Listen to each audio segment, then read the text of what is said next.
मित्रांनो, तुम्हाला कधी असा प्रश्न पडलाय का, की अभ्यास सकाळी केला पाहिजे की रात्री केला पाहिजे? नक्की अभ्यास करण्यासाठी कोणती वेळ जी आहे तर ती बेस्ट आहे, सर्वोत्तम आहे? काही जण म्हणतात की रात्री शांतता असते, आम्हाला रात्री अभ्यास जमतो. काही जण असं म्हणतात की सकाळची वेळ चांगली असते, सकाळी अभ्यास केला पाहिजे. पण नक्की करायचं काय आहे? बेस्ट काय आहे? सर्वोत्तम काय आहे? ते आपण बघणार आहोत. तर आता आपण सुरुवात करूया सकाळच्या अभ्यासाच्या फायद्यापासून. की जेव्हा आपण सकाळी लवकर उठतो, एकतर कोणी-कोणी हे एक्सपिरियन्स केले ते मला खाली कमेंट बॉक्समध्ये सांगायचं आहे. आणि एंडला आपण एक पर्टिक्युलर वेळ ठरवणार आहोत, जेव्हा तुम्ही अभ्यास करू शकता. मग ते सकाळची आहे की संध्याकाळची आहे, आय मीन रात्रीची आहे, हे तुम्हाला एंडला कळेल. पण त्याआधी आपण बघणार आहोत की सकाळचा अभ्यास केल्यानं नेमकं असं काय होतं? तर जेव्हा आपण सकाळी-सकाळी उठतो, तेव्हा एकतर रात्री पूर्ण झोप झाली असल्यामुळे मेंदू फ्रेश असतो. आता सकाळ म्हणजे नेमकं किती? तर साधारणतः 4-5 च्या वेळेच्या आसपासच्या आपण गोष्टी करतो आहोत. सो म्हणजे पहाट ज्याला आपण म्हणतो तर ते. आणि यावेळेस जर तुम्ही पाहायचं म्हटलं तर एकतर सगळीकडे शांतता असते. सनराईज, नवीन एनर्जी वगैरे असं काहीतरी सिच्युएशन असते. त्यामुळे आपोआपच मूड फ्रेश होतो.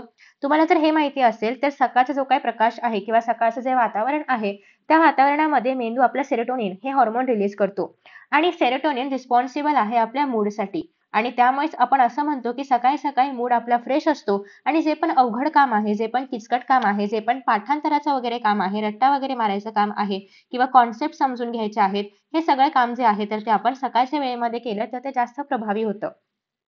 मग आपण या वेळेमध्ये कोणता अभ्यास चांगला करू शकतो? तर सायन्स असेल किंवा हिस्ट्री आहे किंवा तुम्हाला जर काही फॉर्म्युला वगैरे रिवाईज करायचं असेल, तर या ज्या गोष्टी आहेत किंवा काही नवीन एखादी कॉन्सेप्ट शिकायची आहे, तर या सगळ्या गोष्टी तुम्ही सकाळी करू शकता. कारण ॲज युजुअल सकाळी आपला मूड फ्रेश असतो, अजून ॲक्टिव्ह असतो आणि लाँग टर्म जर तुम्हाला काही लक्षात ठेवायचं असेल, तर त्यासाठी ही वेळ जी आहे तर ती बेस्ट आहे.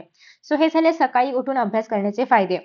आता पण सकाळी उठल्यानंतर बरेच जण कॉफी वगैरे पितात झोप घालवण्यासाठी, तर ते शक्यतो करू नका. कारण ते आपल्या हेल्थसाठी चांगलं नाहीये. तुम्हाला हे माहिती असेल, की पूर्वीपासून सगळे लोकं असं म्हणतात, की सकाळी-सकाळी उठून लवकर उठून कामं केली पाहिजेत किंवा लवकर उठून अभ्यास केला पाहिजे. मंत्र वगैरे पण पूर्वीच्या काळी सकाळी-सकाळी उठून म्हटले जायचे. तर त्यात ते याच सगळ्या कारणांमुळे, की त्या ह्याच्यामध्ये आपला मूड फ्रेश असतो, आपला ब्रेन जास्त ॲक्टिव्ह असतो. फक्त एवढंच, की सकाळी उठल्यानंतर थोडासा व्यायाम वगैरे करू शकता सो दॅट थंडीचे दिवस आहेत, सो सकाळी उठल्यानंतर लगेचच झोप पण येऊ शकते किंवा उठण्याचं मन पण नाही करणार. सो बेस्ट आहे की उठून थोडीशी एक्सरसाइज करू शकता, थोडंसं फिरून येऊ शकता, थोडंफार चालून येऊ शकता. पण तुम्ही सकाळी लवकर कधी उठू शकता, जेव्हा तुम्ही रात्री लवकर झोपाल. सो त्याच्यामुळे सकाळी अभ्यासाचे फायदे तेव्हाच होतात किंवा ते तेव्हाच प्रॉडक्टिव्ह होतं, जेव्हा तुम्ही रात्री लवकर झोपाल आणि पुरेशी झोप घ्याल. पुरेशी झोप म्हणजे काय साधारणतः 6 ते 7 तास किंवा 8 तास वगैरे झोप जेव्हा तुम्ही घ्याल, तेव्हाच हे सगळं पॉसिबल आहे. अदरवाईज तुम्ही सकाळी उठण्याचा प्रयत्न करणार, एकतर उठलं नाही जाणार, मग परत गिल्ट येणार. मग परत एकतर मूड चांगला नसणार आहे. सो त्याच्यामुळे अभ्यास पण नाही होणार. त्यापेक्षा सकाळ कधी चांगली होते, जेव्हा तुम्ही रात्री व्यवस्थित झोपाल तेव्हा. सो हे आधीच प्लॅन करायचं आहे, की नक्की तुम्ही कसा अभ्यास करणार आहात. एकतर असं पण होऊ शकतं, की तुम्ही पहिल्यापासून एक काहीतरी रुटीन फॉलो करताय. सो ते आत्ता लगेच एक्झामसाठी म्हणून बदलायचं नाहीये अजिबात. कारण आत्ता आपण आपल्या बॉडीवरती एक्सपेरिमेंट्स नाही करायचे आहेत. पण जर तुमचं असं असेल, की अजून काही रुटीनच नाहीये, मी कधीही उठून अभ्यास करू शकते किंवा काहीही करू शकते. सो असं काही असेल, तर त्या केसमध्ये मग तुम्ही एक पर्टिक्युलर वे डिसाईड करू शकता. कारण अर्थात आपली बॉडी त्याचं पण एक काहीतरी बायोलॉजिकल क्लॉक आहे. सो तुम्ही डिसाईड केलं असेल, की या वेळेला उठून अभ्यास करायचा, तर ब्रेन त्यावेळेला ॲक्टिव्ह राहतं आणि मग तुम्ही ते चांगल्या पद्धतीने गोष्टी पर्सीव्ह करू शकता. ठीक आहे? सो हे झालं सकाळच्या अभ्यासाबद्दल. आता आपण बघूयात रात्रीचा अभ्यास आणि त्याचे काय फायदे आहेत. खरं तर एकतर रात्र म्हणजे कंप्लीट शांतता असते आणि रात्रीची वेळच अशी असते, की कोणी डिस्टर्ब करणारं नसतं. मोबाईलचे नोटिफिकेशन्स वगैरे काही वाजत नाहीत आणि रात्री साधारणतः 1च्या सुमारास किंवा 12, 1, 2 हा जो काही काळ आहे, याच्यामध्ये कुठल्याही नोटिफिकेशन्स येत नाहीत किंवा मोबाईल वाजत नाही, कुठले डिस्ट्रॅक्शन मोस्टली नसतात. त्याच्यामुळे ही शांततेची वेळ असते. एकतर सगळे झोपलेले असतात, त्याच्यामुळे घरात पण काही गोंधळ वगैरे नसतो आणि जर काही डीप फोकसने तुम्हाला काम करायचं असेल, म्हणजे काही रायटिंग स्किलबद्दलचे काही टॉपिक्स करायचे आहेत किंवा काही रिवाईज करायचं आहे जे तुम्ही सकाळपासून केलं असेल किंवा काहीतरी असं असेल की फॉर एक्झाम्पल तुम्हाला लँग्वेज स्टडी किंवा संस्कृतचे काही श्लोक ते तुम्ही सकाळी पण करू शकता. बट तुम्हाला रिवाईज करायचे असतील, तुम्हाला लेखन काम करायचं असेल, काही लिहून काढायचं असेल, तर त्यासाठी ही वेळ बेस्ट आहे. फॉर एक्झाम्पल जो काही क्रिएटिव्ह अभ्यास आहे, त्यासाठी तुम्ही हा वेळ वापरू शकता. जसं की एसे रायटिंग वगैरे असेल.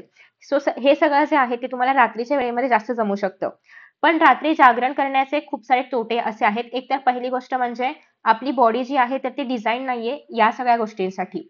पूर्वीपासून जे लोकं आहेत तर ते ब्रह्ममुहूर्तावरती उठणं, सकाळी उठणं या सगळ्या गोष्टी करतात. पण आता आपण due to change in the lifestyle असेल किंवा हेच मोबाईल वगैरे या सगळ्या गोष्टींमुळे आपण रात्रीचा वेळ जास्त युटिलाइज करतो आहोत. बट त्यासाठी आपली बॉडी नॅचरली डिझाइन नाहीये आणि म्हणून याचे दुष्परिणाम तुम्हाला बघायला मिळू शकतात, की रात्रभर किंवा रात्री जास्त जागल्यामुळे सकाळी उठल्यानंतर तो फ्रेशनेस नाही जाणवत आपल्याला. सकाळी उठल्यानंतर पण परत परत झोप येते, कंटाळा येतो. सो रात्रीच्या अभ्यासाचे ज्याप्रमाणे काही फायदे आहेत, त्यापेक्षा जास्त तोटे आहेत. त्यामुळे ट्राय करायचं आहे, की जास्त न जागता लवकरात लवकर झोपून तुम्ही सकाळचीच वेळ प्रेफर करायची आहे अभ्यास करण्यासाठी. ठीक आहे.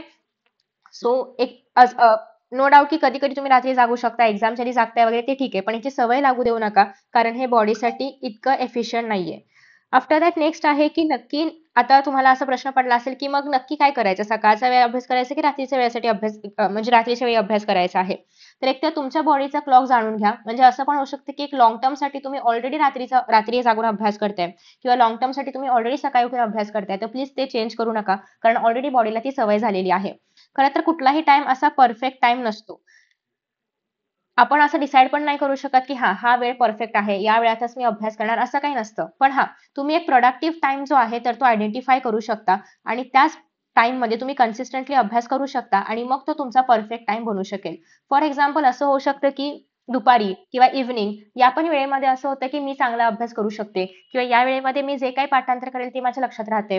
सो हे तुम्हाला सेल्फ फिगर आउट करायचं आहे की नक्की माझ्या बॉडीला काय सुटेबल आहे. असं कोणीच बाहेरून तुम्हाला हे नाही करू शकत की सकाळी उठून अभ्यास कर, रात्री उठून अभ्यास कर.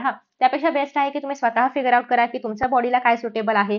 तुम्ही कधी प्रोडक्टिव्ह असू शकता किंवा तुम्ही कधी प्रोडक्टिव्ह आहात, कोणत्या वेळेला तुम्ही अभ्यास केला ते तुम्हाला लक्षात राहील किंवा डिपेंडिंग अपॉन तुमचा क्लासचं टायमिंग काय आहे, तुमचं स्कूलचं टायमिंग काय आहे, त्यानुसार तुम्हाला स्वतःलाच हे फिगर आउट करायचं आहे. कुठलीही वेळ अशी परफेक्ट नाहीये किंवा असंच केलं पाहिजे, तसंच केलं पाहिजे. यापेक्षा तुमच्या बॉडीला काय रिक्वायर्ड आहे हे जास्त महत्त्वाचं आहे. आणि जे काही तुम्ही फिगर आउट कराल ते कन्सिस्टंटली फॉलो करायचं आहे आणि मगच ती तुमची परफेक्ट टाइम किंवा प्रोडक्टिव्ह वेळ जी आहे तर ती बनणार आहे. ठीक आहे. सो आता मला तुम्ही हे सांगणार आहात की तुम्ही नक्की कोणत्या टीममध्ये आहात, मॉर्निंग टीममध्ये आहात की नाईट टीममध्ये आहात. पण मी सजेस्ट करेन की तुम्ही नेहमीच मॉर्निंग टीममध्ये राहा, कारण हेल्थ वाईज पण ते बेस्ट आहे. दुसरी गोष्ट अशी आहे की रात्री खूप जास्त जागरण्याची सवय चांगली नाहीये. सकाळी उठून अभ्यास करणं इज ऑलवेज बेस्ट. पण तरी सुद्धा असं होऊ शकतं की आता तुम्हाला ऑलरेडी सवय आहे रात्री जागरण्याची, ती नाही बदलली जाते, तर इट्स ओके, तुम्ही ते कंटिन्यू करू शकता. आता एक्झाम जवळ येत असताना हे सगळे चेंजेस करण्याची गरज नाहीये. पण जर अजून तुम्ही डिसाईड नसेल केलं तर morning time is always best. हे असेल आपलं final conclusion. So I hope की तुम्हाला हा व्हिडिओ आवडला असेल आणि नवीन काहीतरी ऐकायला मिळालं असेल. So thank you so much for watching this video आणि याबाबत तुमचं मत काय आहे हे नक्की मला खाली कमेंट बॉक्समध्ये कमेंट करून सांगा आणि तुम्ही कोणत्या टीममध्ये आहात ते पण सांगायला विसरू नका. यासोबतच अजून कोणत्या विषयांवरती तुम्हाला व्हिडिओज हवे आहेत. Thank you so much for watching this video. See you in the next video. Bye bye.